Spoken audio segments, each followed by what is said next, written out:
দক্ষিণ 24 পরগনায় বাংলাদেশি ভোটার পাশের গ্রামের বাসিন্দাকে বাবা বানিয়ে গোসাবায় থাকছেন বাংলাদেশি। পাশের গ্রামের বাসিন্দাকে বাবা পরিচয় দিয়ে পরিচয়পত্র বানানোর অভিযোগ উঠেছে তার বিরুদ্ধে। প্রতিবেশীকে বাবা সাজিয়ে এ রাজ্যে বাংলাদেশির বাস। 15-20 বছর ধরে এ রাজ্যে বসবাস করছেন তিনি, এমনটাই অভিযোগ। পাশের গ্রামের মৃত ব্যক্তি, তাকে বাবা বানানো হয়েছে।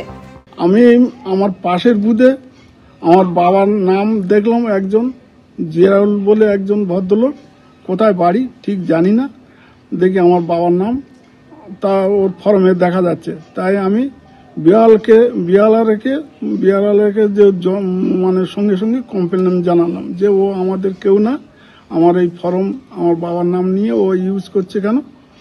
আমি বলে আমার কমপ্লেন জানিয়ে এসেছি। আমি চাচ্ছি আমার 5 ভাই আর 2 বোন, আমরা আমার ফ্যামিলি মেনটেন নিয়ে, আমার বাবার ফ্যামিলি মেনটেন নিয়ে থাকবে। ও আমাদের কেউ না, আর ও আমাদের ফ্যামিলি ঢুকবে কেন? আমি ফর্ম জমা দিতে গিয়ে দেখলাম যে আমার বাবার নাম ইউজ করছে। মানে বাবার নাম বলতে মানে কে ইউজ করছে, তার নাম কি? তার নাম হচ্ছে জিয়াউল। এরকম অভিযোগ আমি পেয়েছি। আলাউদ্দিন মোল্লা আমার বাড়িতে এসেছিলেন সকালবেলা এবং তিনি অভিযোগ করেছেন যে জিয়াউল মোল্লা তার বাবাকে বাবা বানিয়ে এখানে ভোটার হয়েছেন 30 পার্টে। ফলস কেস, এটা ওরা বাংলাদেশ থেকে এসেছে এবং আমি যখন ওই পাড়ায় গেছিলাম তখন প্রত্যেকটা গ্রামবাসী আমাকে অভিযোগ করেছিল যে এখানে বাংলাদেশে আছে, আপনি একটু দেখুন। কিন্তু আমি খবর পেয়ে আবার ফর্ম ফিল আপ করে ওটা রেখেছি এবং আমার ঊর্ধ্বতন কর্তৃপক্ষকে এটা ব্যাপারটা জানিয়েছি। কোথায় বাড়ি? ওনার বাড়ি কোথায় অরিজিনাল? বাংলাদেশে। কত বছর আগে এসেছিল উনি এখানে? অনেক বছর। ওই যে ফর্ম ফিল আপটা করেছে কি মানে লোককে বাবা সাজিয়েছিল? কেন বাবা সাজিয়েছে কেন? ওরা দিয়েছে, কাট করে দিয়েছে। এখন বলছে যে আমাদের ভাই না এইসব হচ্ছে, বলছে তুমি চলে যাও, আমাদের কার্ড থেকে নাম কেটে দাও, এরকম বলে ও এরকম করতেছে।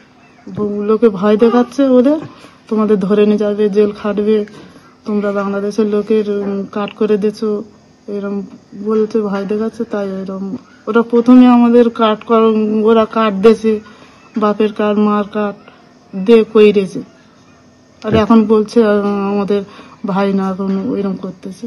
আমি চাই আমার স্বামী এখানে থাকবে, আমার স্বামী না থাকলে কি করবো আমরা? এই 2টা বাচ্চা না কি করে ধরে খেতে পারবো?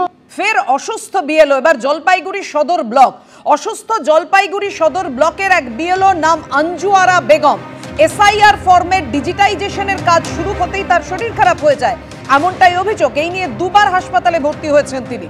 গত শনিবার হাসপাতাল থেকে ছাড়া পাই তিনি নিজেই বলছেন, বাড়িতে বসেই ফর্ম ফিল আপ করছিলাম, কাজ করতে করতেই ফের অসুস্থ হয়ে পড়ি, এমনটাই দাবি করছেন বিএলও আঞ্জুয়ারা বেগম। এখন অবধি 400 ফর্ম ফিল আপ বাকি রয়েছে, দুশ্চিন্তা বাড়ছে, দাবি বিএলও। আমরা যখন থেকে এসআইআর ফর্ম ডিস্ট্রিবিউট করতেছিলাম, ওই যে ঠিক মতো একটা চাপ, তাড়াতাড়ি করতে লাগবে, আবার উঠিতে লাগবে, আবার পরে বলে ওটা ডিজিটাইজ করতে লাগবে, এর জন্য ওটার জন্য আর কি আমার হঠাৎ করে শরীরটা খারাপ হয়ে গেল। 2 বার ভর্তি হলাম, আবার আসলাম, আজকে আবার অসুস্থ শরীর। আমার হচ্ছে 1100 ভোটারের মধ্যে আমার মনে 700 মতো হয়ে গেছে, বাকিগুলো এখনো হয়নি। সময় তো শেষের দিকে তো ভোটার গুলা তো স্লিপ গুলা এখনো পর্যন্ত কেউ আনেনি। টেনশন তো হচ্ছে। এবার একটা ভোটারের যদি ভোট কাটা যায়, হয়তো সব থেকে প্রথমে দায়িত্ব হবে বিএলওরা। ওরা তো এটা দেখবেন, ওরা ভাবে যে বিএলওরা মনে হয় ঠিকঠাক করে কাজ করে নাই। আমার শরীর অসুস্থতার জন্য ওরা বলছে আপনি শুধু কালেকশনটা করেন, বাকিটা আমরা দেখি কি করা যায়। আপনারা শুনলেন বিএলও আঞ্জুয়ারা বেগমের অভিযোগ, তার দাবি। তৃণমূল বিজেপি কার কি বক্তব্য পরপর। প্রশ্ন থাকবে যে নির্বাচন কমিশনের কাছে যে তারা কি মানবিকতা হারিয়েছে, তারা কি বুঝতে পারছে না যে পশ্চিমবাংলার বুকে এই সমস্ত বিএলওরা একটা অসহায় বোধ করছে। তাই সেই যে সময়সীমাটা সেটা যদি বাড়িয়ে দেয়, তাহলে আমার মনে হয় কোথাও গিয়ে একটা স্বস্তি, একটা আবহাওয়া তৈরি হবে। নচেত এই কাজটা একটা বিভ্রান্তি সৃষ্টি করছে এবং আতঙ্ক সৃষ্টি করে যাচ্ছে। দেখুন, একজন বিএলও বারবার করে তিনি হাসপাতালে ভর্তি হচ্ছেন, তো তার যদি সমস্যাই থাকে তিনি বিডিওকে জানাবেন, নির্বাচন কমিশনকে জানাবেন, তারা ব্যবস্থা নেবে। কিন্তু আমরা দেখছি তৃণমূলের নেতৃত্ব তার বাড়িতে গতকাল গিয়েছিলেন, তারা কি চাপ সৃষ্টি করে তাকে আবার রাত্রেবেলা হাসপাতালে ভর্তি করলেন? প্রশ্ন কিন্তু থেকে যায়। কারণ তৃণমূল মানুষকে ভুল বোঝাচ্ছে, বিএলওদের উপর চাপ সৃষ্টি করছে, নির্বাচন কমিশনের উপরে চাপ সৃষ্টি করার চেষ্টা করছে, কারণ এসআইআর আতঙ্কে তারা ভুগছে। ডিএম পূর্ব বর্ধমান আমাকে বললেন কি কটওয়াতে একজন বিএলও ছিলেন যার একটা হাই ব্লাড প্রেশার হয়েছিল, হসপিটাল গিয়েছিলেন, উনি আমাকে খবর দিলেন। আমি বললাম কি আপনি বিএলওকে ফুল মেডিকেশন দেবেন, আপনি ফুল সাহায্য করবেন, প্রয়োজন হবে তো বিএলওকে আপনি ওখান থেকে অন্য বিএলওকে দিয়ে দিন। তো ডিএম আমাকে জানালেন কি বিএলও সঙ্গে কথা হয়েছে, বিএলও বলছে না আমার কাজ আমি শেষ করব, যে পাচ্ছে না ওটা ওটা ওটা যদি প্রয়োজন হবে ইয়ারও চেঞ্জ করতে পারবে, আমার কোনো পারমিশন লাগবে না।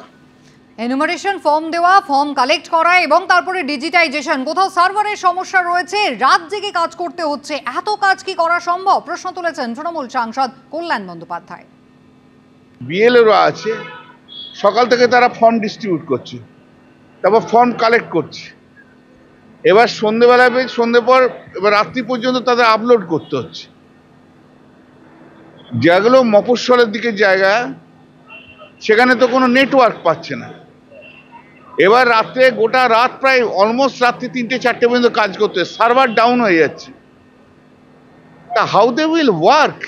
এবিপি আনন্দ, এগিয়ে থাকে, এগিয়ে রাখে।